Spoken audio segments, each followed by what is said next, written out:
Can you hear me okay? All right, fine. Well, it is wonderful to be with you today. I'm going to go ahead and start my my timer. I have a tendency to extend any meeting that I am in. So when I begin to speak, I have a hard time with the stopping part at the other end. So I was specifically asked to keep a timer in front of me today. I want to begin by saying how wonderful it is to be with you here at Hofmann at this expo. The legend, if you will, the story of this expo has certainly spread to the United States. Its influences companies not just in the United States but around the world. But we begin to see companies there beginning to do something very similar to what is done here, and it's great to see a company develop a program like this to educate and then watch that influence begin to change the industry. As was mentioned, I have spent most of my career in the traffic safety industry. And today I hope to share a few insights as it relates to the future of road markings in a world that will be increasingly dominated by computer vision. As Torsten mentioned, my title changed from the time in which I was asked to speak. I am now the president and CEO of a new industry association, the Traffic Marking Manufacturers Alliance. I could spend a lot of time talking about what that new organization will be working on and what it will do.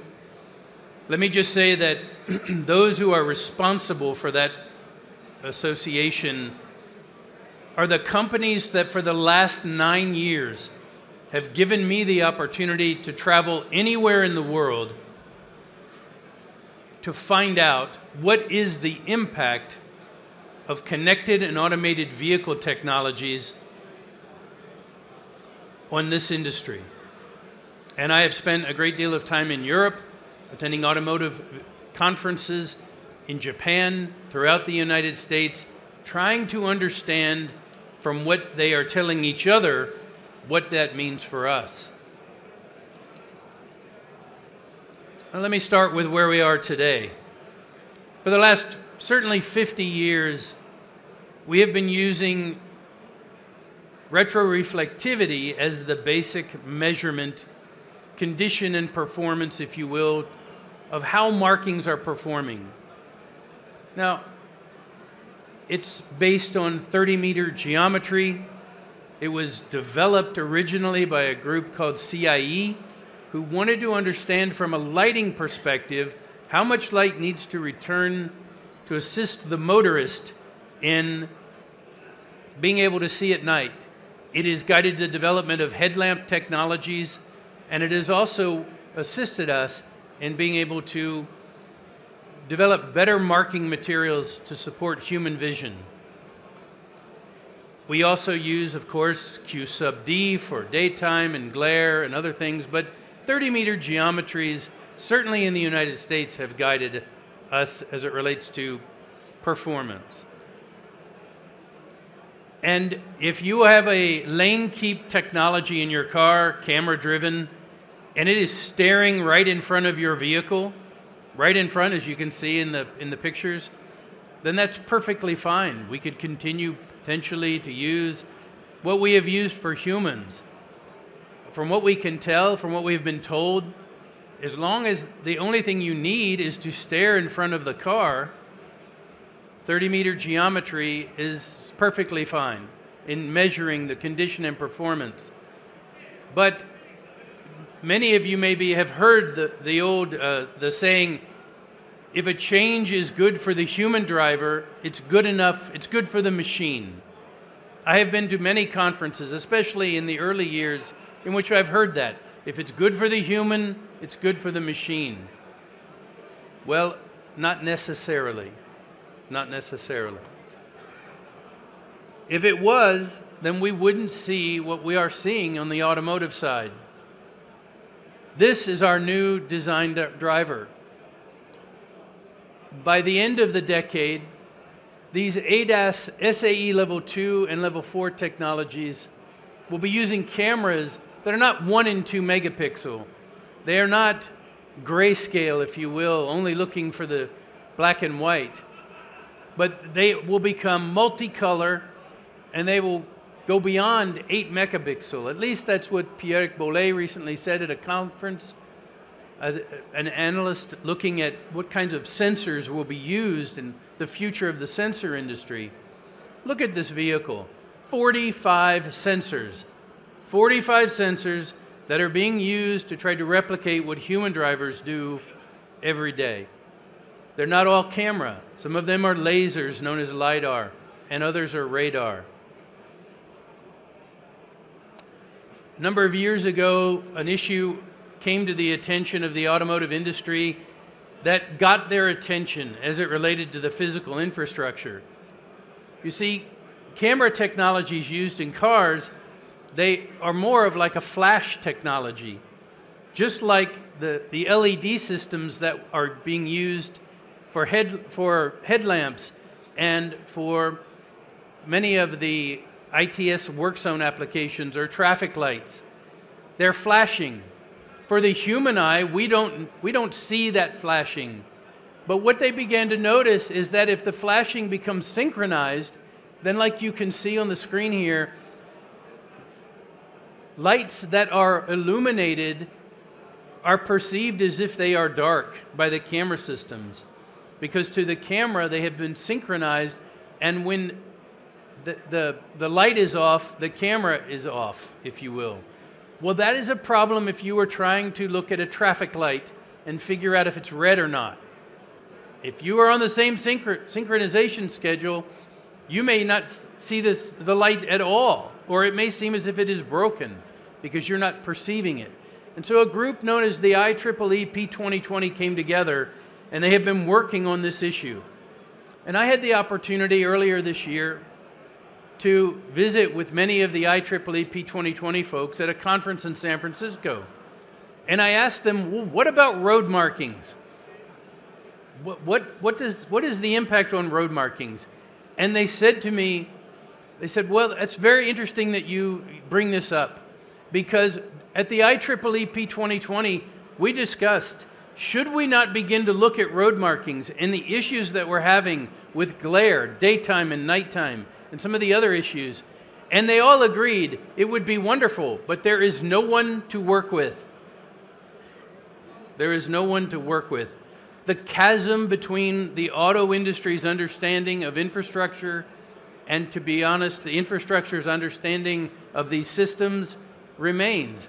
They do not understand the work that you do. They do not understand the work that agencies do to maintain the system. And so as they come up with these issues, no matter how often we seem to try, and many organizations have tried, it has been a real struggle to get them to pay attention.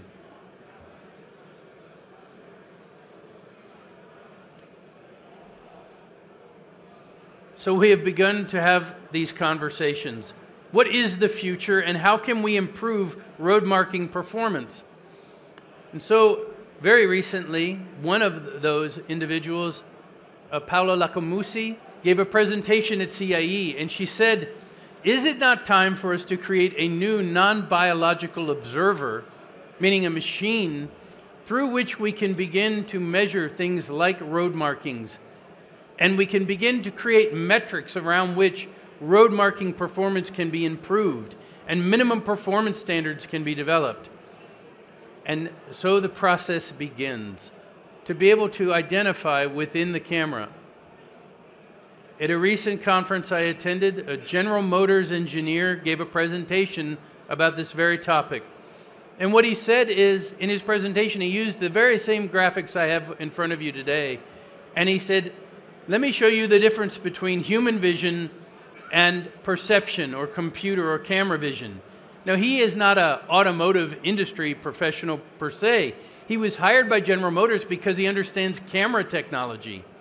And if you look at these, when you look at things like saturation and contrast and some of these other, what they seem to be saying that there are certain elements that are actually quite different between what the vehicle or the camera system needs and what the human would need.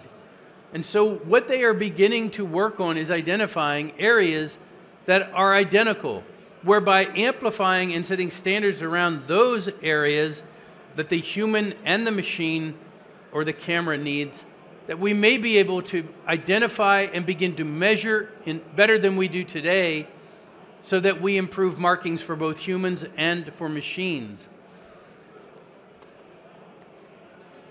So what has this done? In the end of the day, the question is, why does it matter? Well, I can tell you that in the United States, we have been working with automotive and having them come and give presentations to our standard-setting bodies. And because of that, in the United States, we are in the process of transitioning from road markings that were as thin as a 4-inch wide marking to setting minimum performance standards of 6 inches, to standardizing the use of dotted edge line extensions on our exit and entrance ramps, and of developing standardized practices for the utilization of contrast markings, where the broken line is the same length as the contrast or dark line. Now, for our industry in the United States, what does that mean practically? 50% more material being installed every time a marking goes down. It also means doubling the size of the material installed as it relates to the contrast marking, and a standardized, harmonized road marking system around which the automotive industry can rely. We are beginning to work with the auto industry on being able to aggregate data from in the United States, 16 million new cars that are sold every year that are increasingly connected and with camera technologies, so that we can begin to crowdsource that data in a way to be able to improve monitoring and performance of the system. When it comes to work zones, we are examining the use of orange pavement markings to designate work zones. In essence, we are copying what is done in Germany already, where in Germany, if there is a work zone, you use yellow as a work zone marking. Well, we've already used yellow for something else, but the principle is the same. So we're using orange, and it's being tested in California and Texas, Michigan, Indiana, and many other states. California will be changing its standard very soon to incorporate orange as an option for road markings. And I can tell you that the auto industry absolutely loves this concept. It allows them to teach their systems that when you see orange, follow the orange, because it is different than what might be in your map or what you have been trained to do. Follow the orange. Just like in Germany, when you see yellow, follow the yellow. Or if you don't think you can handle that, return control to the human driver. Now, because my phone is telling me I'm running low on time, I'm going to very quickly go through the rest of this. But as an association, as an industry association, we are also beginning to work with companies who test camera technologies, who are testing them in the field, and then working with great companies like Retrotech, who is here today. We are beginning to look at what are some corollaries between retroreflectivity and what the machine vision systems are finding.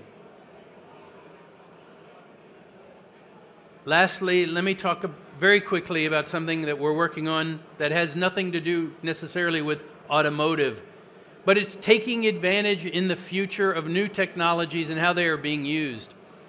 We are working with a company that has experience in the auto industry, but is using aerial photogrammetry. This is being done for the insurance industry, insuring properties. And they came to us and they said, could we begin to utilize this technology to evaluate the condition and performance of road markings for vulnerable road users, for pedestrians, for bicyclists, and for others? And we said, well, let's take a look. At the end of this year, it is our intent to release a 500-city report that will do comparative analysis of the condition and performance of road markings at our crosswalks in our bike lanes, they are beginning to be able to detect exactly where all of the bike lane infrastructure is and its condition and performance, and to be able to assign scores and grading. We also know that they have data as it relates to Western Europe, and it is our intention to develop a similar report for cities in Western Europe that we will release at Intertraffic 2026. I come to you today to tell you that the future of the road marking industry is bright, that we will utilize these new technologies to be able to understand exactly what is needed by the automotive industry. But we will not wait for the road agencies to engage on this topic. Between you and me, I will tell you very simply, some of them have no interest in engaging. You all know this already instinctively. If they did, all of your markings would be maintained to a certain minimum retroreflectivity standard. They would be spending time and effort on this. We will not wait for them. We will collect the information and we will utilize it, and we will share it with the world. We will shine a bright light on the needs to create a safer road environment, not just for the future of automated systems, but for all road users. And with that, I will open for any questions you may have. Or I guess we'll wait till the end for questions? Fair enough. We'll wait till the end for questions.